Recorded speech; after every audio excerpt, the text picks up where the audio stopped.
Fit بال کی دنیا کے عظیم ترین کھلاڑی کرسٹیانو رونالڈو سے کسی نے سوال کیا کہ تمہاری ماں ابھی تک تمہارے ساتھ کیوں رہتی ہے؟ تم اس کو ایک الگ گھر کیوں نہیں بنوا دیتے؟ اس نے جواب دیا، میری ماں نے میری اچھی زندگی کے لیے اپنی زندگی کی خواہشوں کو قربان کر دیا۔ وہ خود بھوکی سو جاتی تھی تاکہ میں رات کو پیٹ بھر کر کھا سکوں۔ ہم بہت غریب لوگ تھے، ہمارے پاس کوئی پیسہ وغیرہ نہیں تھا۔ وہ ہفتے میں 7 دن نوکری کرتی تھی اور شام کو نوکری کے بعد سیکنڈ شفٹ میں صفائی کا کام کرتی تھی تاکہ مجھے فٹ بال اور دیگر سامان خرید کر دیکھ سکے، تاکہ میں پروفیشنل کھلاڑی بن سکوں۔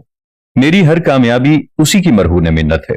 میں جب تک زندہ ہوں وہ میرے ساتھ رہے گی اور میں جو کچھ بھی اس کو دے سکوں گا۔ میری ماں میری پناہ ہے۔ میری ماں قدرت کا بہترین تحفہ ہے۔ میں اپنی ماں کو دنیا جہان کی سب چیزیں اکٹھی کر کے دے دوں تو فقط ایک رات کا بھی میں قرض نہیں اتار سکتا کہ جب میں بخار میں تڑپ رہا تھا اور میری ماں پوری رات میرے ماتھے پر گیلی پٹیاں رکھتی تھی، اور وہ پوری رات میری ماں سوئی نہیں۔ میں نے اس وقت دیکھا کہ ماں دوسری طرف منہ کر کے دعا مانگ رہی تھی اور مجھ سے آنسو چھپا بھی رہی تھی۔ میں اس ایک رات کا قرض اپنی ماں کا پورا نہیں کر سکتا۔ تم کیا کہتے ہو کہ میری ماں کیوں رہتی ہے ہمارے ہاں؟ ہمارے ہاں تو لڑکیوں کی پہلی ڈیمانڈ ہوتی ہے کہ اس کا ہونے والا شوہر ماں سے اٹیچ نہ ہو، اور اگر ایسا ہے بھی تو ان کی شادی کے بعد مسلسل کوشش اپنے خاوند کو اس کی ماں سے دور کرنے کی ہوتی ہے۔ عموماً اس کوشش میں وہ اپنے رشتے کو اتنا ڈیمیج کر دیتی ہیں کہ پھر ساری زندگی اس میں دراڑ پڑی رہتی ہے۔ میری بہنوں، آپ کو معلوم نہیں ہے کہ ماں اور بیٹے کے رشتے کی مضبوطی کیا ہے۔ اگر کسی بھی بیٹے کو اپنی ماں سے جدا کرنے کی سوچ رکھنی ہے تو یہ بھی ضرور سوچنا کہ کل جب تمہارا بیٹا پیدا ہوگا تو تمہاری بہو جب اس کو لے کر جائے گی تو تمہیں کیسا محسوس ہوگا۔ ماں باپ دنیا کی عظیم ترین نعمتوں میں سے ایک ہیں۔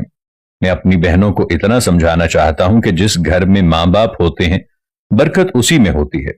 آپ آزما لیں۔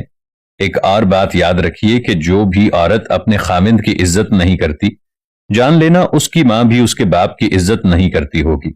عورتوں کا فرض ہے اپنے خاوند کی عزت کرنا۔ دنیا فٹ بال کے سب سے بڑے کھلاڑی نے جب یہ بات کہہ دی، اور حضور اکرم صلی اللہ علیہ وآلہ وسلم نے تو ہمیں تعلیم بھی یہی دی ہے کہ ماں کی عزت کرو۔ ہم جس کام کے لیے بھاگ رہے ہوتے ہیں کہ ہم نے صبح دوپہر شام نیکی کرنی ہے، نماز پڑھنی ہے، روزہ رکھنا ہے، حج کرنا ہے، زکوٰۃ دینی ہے، ارے دوستو، ہم یہ کام کیوں کرتے ہیں؟ کبھی یہ سوچا ہے؟